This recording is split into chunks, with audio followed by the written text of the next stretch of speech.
for our audience, mostly rec players, what do you think they're getting wrong when buying a paddle? Yeah, I mean, I think that there's a few things. So there's different things that you'll see online when you look at paddles. So if you look at paddle reviews, you'll notice that there's a very big discrepancy between what paddle reviewers all say versus what pros say. So paddle reviewers and they have their own opinion, and everybody has their opinion in pickleball, and there's no real opinion that's better or worse than the other, because in fact I'm actually playing a different game than a 3-5 is playing. Right. Right. Pickleball, that 3-5's play looks nothing like the pickleball that I play. So for me to say that I like a paddle, and this paddle is perfect for me, does not mean that it's perfect for you. But I will say that there is some, if you look at the reviewers in general, all of the reviewers seem to be very, focused in on what's called these full foam paddles. So it's Yeah. Gen 4 technology, and they're all about full foam.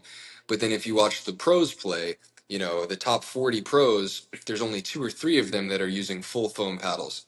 So then the counter argument to that is, well, maybe some of those pros are being paid, right, by Yola, or I was being paid by Selkirk to use a paddle that was, and that's different.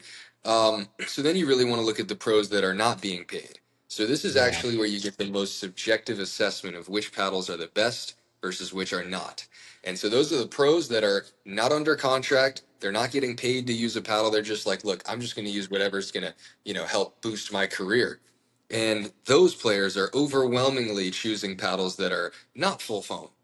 And if you look at the APP tour, and for example, on the APP tour, they're allowed to use paddles that are, for example, bread and butter, Yeah. um, all these paddles that are not UPA approved, because then there's a final counter argument, which is, and I might be getting a little too deep into this, but pros on the UPA, on the PPA tour cannot use bread and butter paddles because bread and butter is not UPA approved. And I'm just using bread and butter Yeah. as an example. Yeah. Yeah. For those full foam paddles, you can also think of like a Honolulu.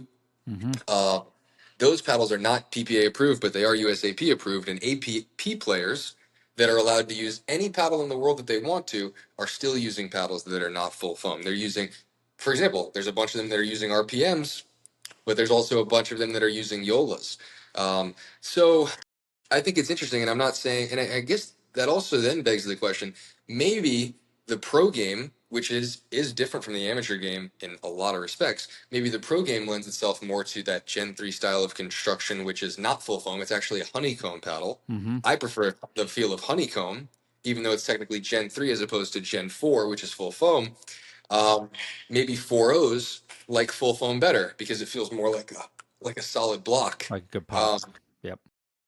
Maybe. So who knows? Because the most powerful paddles today are not full foam paddles. They're actually still, like for example, Yola is not a. I'll take RPM out of it. Yola is not full foam, but Yola has a lot more power than, in my opinion, than a lot of full foam paddles. So yeah, one other thing I would say is I think that a lot of things. So a lot of people are looking at price points to determine which paddle is better or not. Sure. Yeah. Um, and I was just in a store, actually. This is kind of a funny telling moment. So I was in a store and some guy walks in and he's just like, which paddle is the most expensive? And, which is kind of what I would do.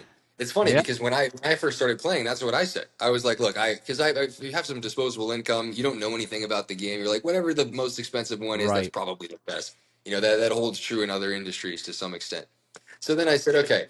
So this guy just said that, and then they pointed him to, I'm not going to say the paddle, but a paddle that for whatever reason was more expensive, and it wasn't the best paddle. And it's not like there was an RPM in there. I'm not biased. Right. Right. I know the paddles, and it's funny because most of these paddles are all made at a price that is within $5 from each other, Yeah. Yeah. and then they're just priced differently. There are paddles that have premium pricing, and then of course, there's different things that go into premium pricing. There's marketing expenses. You have to pay pros. So of Sure. course, the paddle being made for what it's made for it's not just paddle versus price. There's all these expenses that go into it, but the actual paddle itself is rarely going to be within $5, bigger of a separation than another paddle, except they can be priced. The Rhombus Quanta, for example, that was sold at I think $99 after a discount code. Um, that paddle plays a lot better than some paddles that sell for 250. Yeah. And it's funny because they're made for the same price.